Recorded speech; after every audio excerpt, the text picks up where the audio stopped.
Harga emas sekarang udah makin gila banget dan mencapai all time high. Di toko tertentu bahkan sudah 2,2 juta pas gue bikin video ini. Tapi menariknya, orang Indo malah makin memborong emas sampai stoknya habis.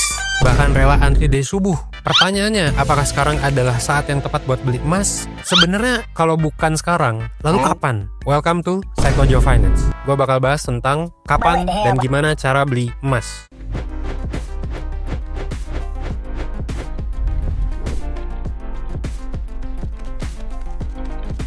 Welcome to Psychology of Finance.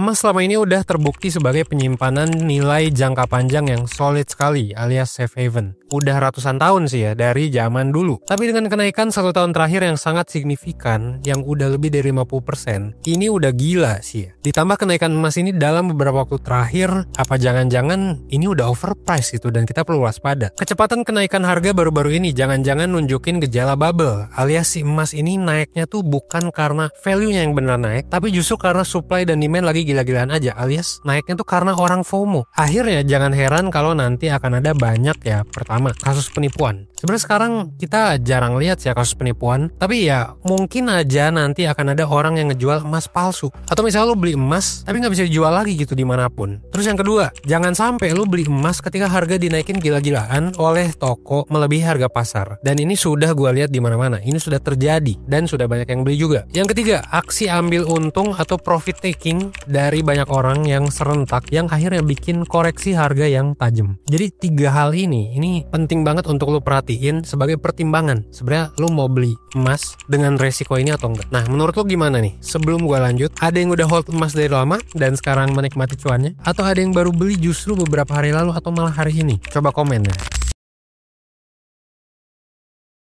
Beli emas sebenarnya itu nggak salah, karena harganya kemungkinan bakal stabil atau naik terus sampai kapanpun. Ya tapi kalau dipikir-pikir ya nggak ada juga ya aset di seluruh dunia yang selalu naik harganya, pasti naik turun. Nah, kesalahan umum orang-orang adalah beli emas dengan cara yang salah. Nah ini gua kasih tahu buat lu yang masih salah, tolong perhatikan ini ya. Yang pertama, lu beli emas pakai tabungan atau dana darurat, dan emas ini diperuntukkan untuk dana darurat lu. Nah menurut gue ini salah. Kenapa? Iya, memang emas adalah safe haven, emas memang investasi yang baik, tapi dengan catatan dalam jangka panjang. Jadi kalau di harga sekarang, tabungan lu itu bisa jadi tergerus. Dan kalau lu nggak siap untuk nge-keep itu sampai ya belasan tahun ke depan ibaratnya, ya bisa tergerus aja dan tiba-tiba terjadi koreksi, ya kan? Apalagi kalau tiba-tiba nanti lu ada kebutuhan mendesak nih, kan lu mikir, wah ini santai aja gue taruh di emas sebagai dana darurat. Tiba-tiba ada kebutuhan mendesak, besok lu sakit atau besok lu butuh duit. Selisih harga beli dan jual emas itu signifikan sekali ya. Jadi ya buat yang nggak tahu kan ada yang namanya spread. Spread itu adalah ketika lu beli emas, ya harganya udah pasti lebih mahal daripada ketika lu jual, ya kan? Biasanya nih ya, apalagi buat orang yang beli di toko emasnya misal perhiasan atau LM yang fisik ya. Emas itu biasanya cuma mau buyback emas yang lo beli ya dengan harga yang lebih rendah. Contohnya ya, misal harga jual emas 1 gram ini 22 April ya, di Galeri 24 itu sekarang 2.041.000. Sementara harga buybacknya itu di 1,896 juta atau lebih rendah 7%. Jadi kalau lu pakai dana darurat, kalau lu pakai tabungan lu beli hari ini, lu mau jual hari ini juga, lu langsung rugi sekitar 7%-an, ya kan? Jadi lu punya uang 1M, lu beli emas, lu jual sekarang juga, lu udah rugi 70 juta. Jadi kalau di kondisi yang kayak sekarang nih, dan lu kira-kira bakal butuh duit dalam waktu dekat, mendingan jangan beli emas. Karena ini mungkin butuh waktu sekitar 1-2 tahun buat dapat profitnya balik lagi ke harga asalnya. Nah yang kedua, lu jangan sampai beli emas karena FOMO, mikir harganya bakal naik terus. Faktanya, harga emas di Indonesia, ini contohnya harga emas Antam, itu udah jauh lebih mahal sekali daripada harga emas di dunia. Jadi gini, di tanggal 17 April, lu bisa lihat harga emas dunia itu USD 106 atau dirupiahin adalah 1,787 juta per gram. Sementara ketika lu lihat emas Antam di tanggal yang sama, itu harganya adalah 1,975 juta per gram. Artinya harga emas di Indonesia tuh sudah tidak make sense. Mengingat sepertinya nih karena banyak orang FOMO. Jadi gara-gara demand-nya gede sekali, jadinya ya udah toko naikin harganya. Dan yang ketiga, biasanya setiap ada kenaikan signifikan, biasanya tuh ada apa? Ya ada koreksi, ya kan? Ya wajar dong. Kalau lu beli aset di harga yang mahal, ya potensi untuk turunnya ya lebih tinggi sebenarnya. Dan sejarah mencatat bahwa setelah kenaikan harga yang tajam, memang biasanya akan ada koreksi. Jadi contoh, di tahun 1970-an, waktu itu tuh terjadi krisis minyak dunia. Dan waktu itu memang ya emas jadi naik banget. Lalu waktu itu Presiden US Richard Nixon itu ngeluarin aturan ngilangin gold standard di mata uangnya. Itu kan jadi makin naik tuh, ya kan? Naik gila-gila. Tapi habis itu apa? Turun tajam. Karena supply emasnya naik dan situasi mulai stabil. Terus yang kedua, ketika krisis tahun 2008, harga emas juga naik banget. Ya iya, namanya juga krisis, ya kan? Tapi di saat ekonomi mulai stabil, sekitar 3 tahun kemudian, dan orang mulai, yaudah gue jual emas dah, gue beli aset yang lain, karena lebih menarik. Lu tau gak, di tahun 2011, harga emas tuh turun. Dan turunnya lumayan gila sebenarnya dari segi harganya. Dan abis itu ada lagi nih kejadian, harga emas kembali mecahin rekor ya di tahun 2020. Balik lagi nih ke pucuk ke all time high pas pandemi COVID. Tapi pas orang ngerasa kondisi mulai stabil, emas turun lagi, ya sempat turun tajam lagi, ya meskipun naik lagi. Nah jadi beli emas ketika harga sedang tinggi dan lu nggak siap dengan resiko itu bakal ke bawah lagi, ya siap-siap aja. Lu nggak bisa narik duitnya kan ya rugi itu. Nah jadi ini adalah tips buat beli emas.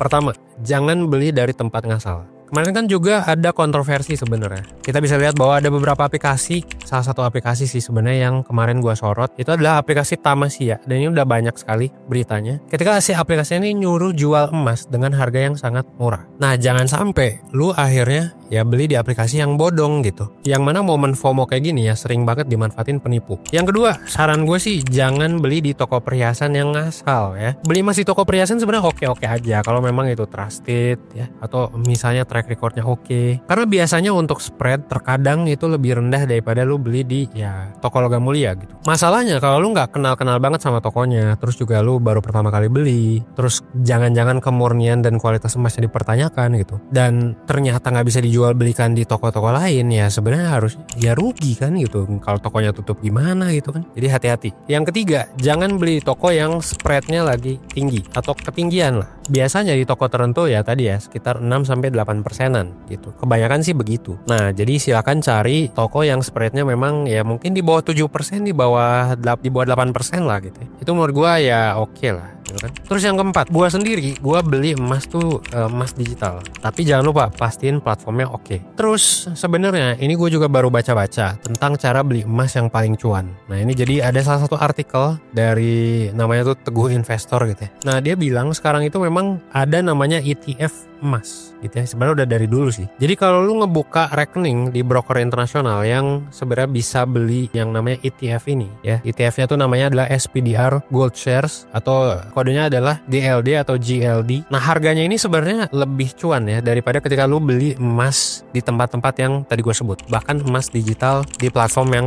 gue pakai sekarang. Jadi gue sendiri belum beli nih pakai ETF ini. Nah si GLD ini katanya sih harganya ngikutin naik turunnya harga emas berdasarkan US dollar. Ya dan katanya sih memang ada fee buat brokernya tapi ya paling 0,05%. Dan ya poin plusnya kalau lo beli emas secara digital ya lo nggak perlu lah repot-repot nyimpen emas fisik, repot-repot nyimpen sertifikat atau kwitansi. Dan yang kita tahu kalau sertifikat atau kwitansinya hilang ya nggak bisa dijual kan gitu. Jadi dianggap itu emas bodong gitu kan. Dan jadi ya menurut lo paling enak beli emas di mana? Ya karena kan ada yang beli emas fisik only, which is okay gitu ya menurut gua. Selama ya lo nggak kejebak sama apa yang gue bilang tadi. Jangan sampai ya pada akhirnya lu beli emas tapi malah rugi gitu karena lu jual lagi di ya waktu short term terus kebetulan langsung koreksi harganya.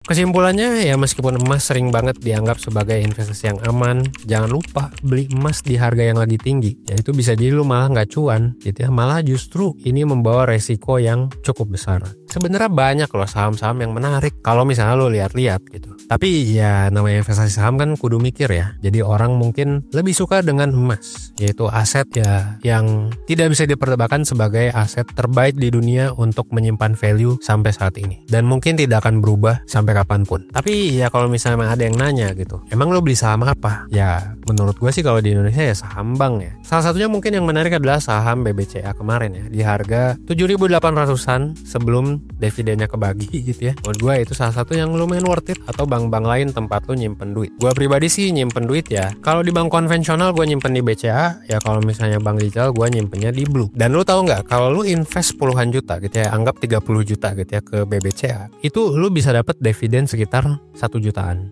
Kalau invest di beberapa bank lain mungkin bahkan dividennya ada yang bisa lebih mantap lagi. Apakah gue menyarankan beli sekarang? Ya enggak juga. Pada akhirnya yang memang kita semua harus belajar soal personal finance ya, atau finansial. That's why gue menyarankan kalau misalnya lu masih pemula, lu lu belajar sekarang lewat Blue Academy. Blue Academy ini sebenarnya adalah akademi gratis atau kelas-kelas gratis dari Blue yang kebetulan kolaborasi sama 1% udah dari hampir 2 tahun lalu ya. Itu yang sebenarnya ini udah award winning Financial Literacy Program of the Year, pernah didapetin sama Blue Academy. Nah, bulan Mei ini kita bakal bahas soal ngomongin gimana caranya menghadapi kondisi tidak terduga ya. Gimana cara biar tabungan aman, keuangan terjaga. Kayak lagi ini gratis. Kalau misalnya lo mau belajar ya langsung aja isi di formulir blue.id/pendaftaran Blue Academy gitu ya. Dan udah banyak sekali testimoninya. Kita juga udah bikin podcast series di 1% podcast tentang ya testimonials para pelajar-pelajar di Blue Academy. Langsung aja sih ya gitu. Dan lu juga bisa dapat reward dan cashback dari program ini. So, jangan sampai ketinggalan. Well, gue Ivan dari 1%. Thanks.